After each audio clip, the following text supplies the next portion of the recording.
ամփոփելով 2025 թվականի տվյալները, ուզում եմ ասել, որ 76537 քաղաքացի 2025 թվականի ընթացքում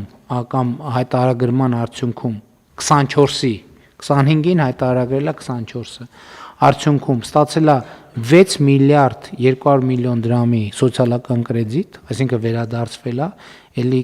76537 քաղաքացի 6 միլիարդ 200 միլիոն սոցիալական կրեդիտ եւ միջին գումարը կազմել է 1 հայտարարատուի համար 81000 դրամ, այսինքն միջինում ստացել են 81000 դրամ, պարզ եղել են մարդիկ գուցե 100000 դրամ, գուցե մի քիչ պակաս, բայց միջինում 81000 դրամ եւ ես կարծում եմ, որ սա նաեւ կարեւոր է այդ սոցիալական հասցեական մեր քաղաքականությունները քայլ-քայլ կարգավորելու եւ առավել հասցեական լինելու համար։ Հիմա այս ուզում եմ հիշեցնել, որ մենք սոցիալական կրեդիտի հնարավորությունը բաց է բոլորի համար, որոշակի ուղղությամբ ծախսեր իրականացնելու պարագայում, բայց երբ որ մենք արդեն կունենանք մեծ տվյալները, սա մեզ կօգնի, որ մենք մեր սոցիալական քաղաքականությունները ավելի հասցեական դարձնենք։ Մենք գուցե կլինեն խավեր, շերտեր, օրինակ մարդիկ, ովքեր ամիսը, չգիտեմ, մեծ աշխատավարձեր են ստանում, մեծ եկամուտներ ունեն, իրանց ասել, որ տարեկան 100,000 դրամ սոցիալական կրեդիտ ենք ձեզ վերադարձում, այդքան էլ տրամաբանական չի։ Մենք այս խավերի համար նախատեսված սոցիալական կրեդիտները հետագայում կարգավորումներով կվերաուղենք այն շերտերի եւ խավերի ուղղությամբ, որոնք դրա կարիքը ավելի շատ ունեն։ Այսինքն 1, 2, 3, 4, 5, 6, ինչքան որոշակի տարիների վերլուծության արդյունքում հիմա բոլորը 100,000 դրամա միջև 50,000, որից 50,000-ը կարող է լինել առողջության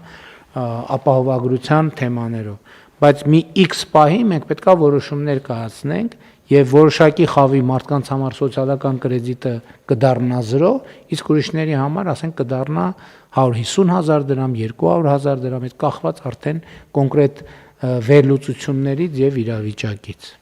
Խնդրեմ, պարոն Թորես։ Շնորհակալություն, պարոն վարչապետ, մենք էլի ենք խոսել այս թեմայով, նորից ուզում եմ խնդրել եւ առաջարկել գործընկերներին ֆինանսների նախարարության եւ պետեկամուտների կոմիտեի։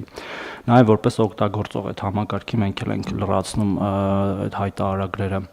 Մենք ինֆորմացիան ի սկզբանե սոցիալական կրեդիտի հասանելիության հայտարարի լրացնելիս արդեն ունենք, այսինքն համակարգը գիտի, այնտեղ գոյացել է սոցիալական կրեդիտ, թե չի գոյացել։ Եվ թվայնացման տրամաբանությանը կարծես թե հակասում է տենց անվերջ դիմումներ ունենալու համակարգը, այսինքն մի հատ դիմում լրացնում ենք, մի հայտով ներկայացնում ենք հայտարարագիրը, եւս մեկ գործողություն, ինչքան էլ որ այն լինի պարզ եւ հասարակ, եթե միևնույնն է կա այդ ինֆորմացիան եւ նոր դիմում լրացնելուց նոր ինֆորմացիա օգտագործողի կողմից չի լրացվում համակարգ, ինչու մենք դա չենք կապում եւ դարձնում ավտոմատ, վստահ եմ դա թվային իմաստով շատ հեշտ է եւ քաղաքացիների տեսանկյունից էլ ավելի քիչ ժամանակատար, կարծում եմ նաեւ թվային տրամաբանությունը մեզ հուշում է, որ մենք այդ դիմումներ անդադար դիմումներ գրելու տրամաբանությունից պետք է դուրս գանք, այստեղ էլ են քննարկումներ եղել, այդ թվում մոտավորապես այն տրամաբանությամբ, երբ որ կարգավիճակը ծագում է ավտոմատ այդ գործողությունը տեղի ունենա, մենք էլ ունենք այդ ամեն ինչը քննարկումների ժամանակ է, երբ որ մեր մոտ էի հաշվետվության, ես ասացի, որ այդ դիմումի ինստիտուտը կարծես թե տենց արմատացած լինի մեր մոտ, մեր պետական համակարգում ամեն ինչի համար պետք է դիմումի համար, երկրորդ գործողության համար եւս մեկ դիմում, խնդրում եմ տենց աստիճանաբար, այդ թվում էս առիթը օգտագործելով ազատվենք այդ որտեղ որ հնարավոր է առնվազն։ Շնորհակալություն։ Համեցեք բանակ։ Իրականում կարծում հարցը շատ կարևոր է ու հենց այս հարցը եւ բազմաթիվ այլ հարցեր քննարկելու արդյունքում գիշեք նաեւ որոշում կայացեցինք նոր պլատֆորմ ունենալ եւ ուզում ուղղակի իրազեկել, որ նոր պլատֆորմի հետ կապված մրցույթը կայացել է, հիմա գնահատման փուլում ենք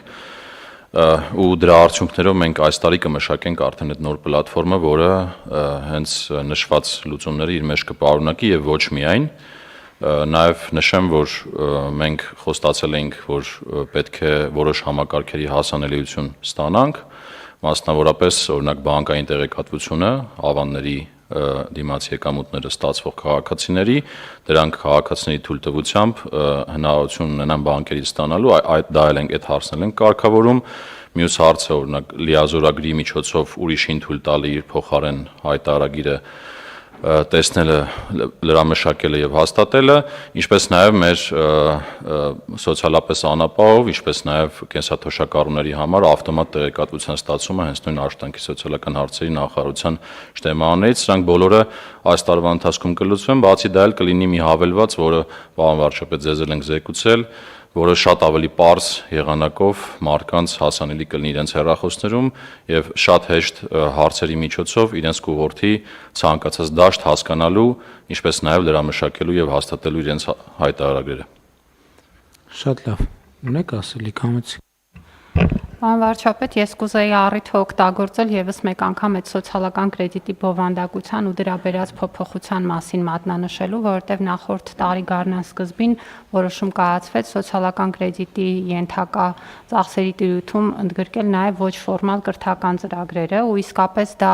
շատ մեծ արձագանք ունեցավ կրթական ծառայությունների շուկայում, որտեղ մենք նախորդ տարի ավելի քան 800 ծրագիր երաշխավորեցինք, ինչը 10 անգամ ավել է, քան նախկինում 1 տարում, եւ այս տարի էլ չնայած տարին նոր է սկսվել, մենք տեսնում ենք, որ տեմպը էլ ավելի է արագանում, որովհետեւ արդեն հունվարի սկզբից մինչ հիմա ավելի քան 180 ծրագրեր ունենք, որ երաշխավորել ենք, ու սա նշանակում է, որ մի կողմից քաղաքացիները իհարկե, որոնք շահառու են սոցիալական կրեդիտին, բայց նաեւ ծառայությունների շուկան այս տրամաբանությամբ է սկսում աշխատել, ինչը ցույց է տալիս, որ այս համակարգը իսկապես ունի բազմակի ազդեցություններ դրական իմաստով եւ կոնկրետ կրթության ոլորտում մենք դա շատ ակնհայտ տեսնում ենք։ Այո, եւ խոսքը այդ բոլորը կրթական ծառայությունների մասին է խոսքը։ Համեցեք, պարոն Հովհաննիսյան։ Պարոն վարչապետ, կուզենայի նաև հիշեցնել, որ հայտարարագրման ժամկետը սկսվում է մարտի 2-ից մինչև նոյեմբերի 1-ը 2025 թվականի հայտարարագիրը ներկայացնելու համար, եւ ուզում եմ ասեմ, որ 2 շաբաթվա ընթացքում մենք պատրաստում ենք այս առումով բերել եւս մեկ նախագիծ, որով կսահմանվեն այն չհարկվող եկամուտների ցանկերը, որոնք ենթակա չեն հայտարարագրման կամ որոնք հայտարարագրման ենթակա են միայն միանավակ գործարքի գծով սահմանված որոշակի շեմը գերազանցելու դեպքում, այսինքն այստեղ հավելյալ պարզեցումներ, որովհետև եթե հիշում եք, մեր քաղաքացիները հարցեր էին բարձրացնում, թե որ շեմերը ընտանիքի անդամներին փոխանցումները եւ այլն, հիմա մենք կոնկրետ սահմանում ենք այն երկար ցանկը, որոնք հայտարարագրման ենթակա չեն եւ 2 շաբաթվա ընթացքում կներկայացնենք կառավարության հաստատմանը։ Շատ լավ, համեցեք, պարոն Հակոբյան։ Պետք մի կարևոր լրացում էլ անեմ, որ սա նաև բացի բուն հայտարարագրման ռեֆորմի տրամաբանությամբ ինքը հարմարավետ հարթակ է նաև բազմաթիվ ֆիզիկական անձ հարկ վճարողների համար, որպեսզի իրենք այն ինչը պետական եկամուտների կոմիտեն չի տեսնում, օրինակ վարձավճարները կամ նմանատիպ այլ եկամուտներ,